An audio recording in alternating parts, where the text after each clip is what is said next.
Oh, hi. No, I'm not reading the phone book. This is actually a story about how Class A got flipped, turned upside down. Wait, it's not the day of Will Smith anymore. It's turned. Just kidding.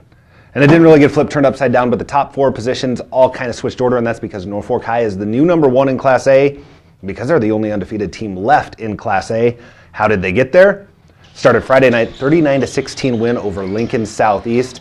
Southeast very methodical in this game, slowed the pace down. They only took 9 shots in the first half.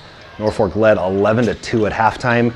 Not exactly a delightful game for fans to watch, but for the Panthers, a win is a win. You move forward, and they did. They beat Bellevue West 61-57 on Saturday night. West was the number 3 team in the state. Panthers number 2 team in the state. Norfolk did on the boards, 45-25 rebounding edge. Couple that all with Creighton Prep's loss to Omaha South, and the Panthers are atop the Class A ratings. Another area team that's not unbeaten but playing really well. Neligh-Oakdale is now 13-3 on the season. They did it with a 39-37 win over Randolph. Didn't look very good early for the Warriors. They fell behind 12-0, but thanks to the red-hot shooting of Grant White in the third quarter, they turned it into a game, and then they turned it into a win.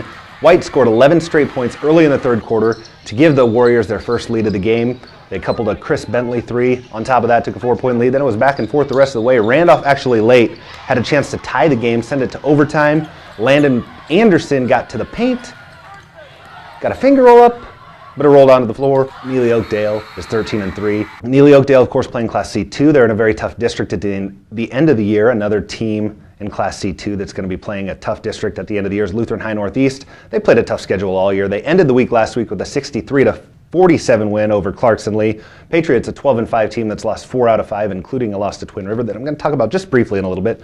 Lutheran High earlier in the week, they took a 10-point loss to Pierce, 57-47. This Pierce team is also very capable of shooting the 3. Actually, everyone on the court can shoot the 3. Makes them very dangerously offensively when they are on the mark.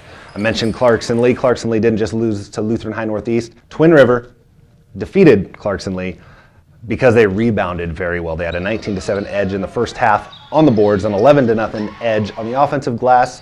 They jumped out to a 30-13 lead. Clarkson-Lee really just couldn't get itself back in the game. Losing by 8 points for Clarkson-Lee showed that they obviously played with the Titans the rest of the game, but because Twin River was so dominant on the boards, it was tough for the Patriots. As the week moves on, we'll start conference tournaments. The East Husker Conference Tournament, Bancroft, Rosalie, and Stanton, the top seeds. Mid-State Conference, Battle Creek and Pierce.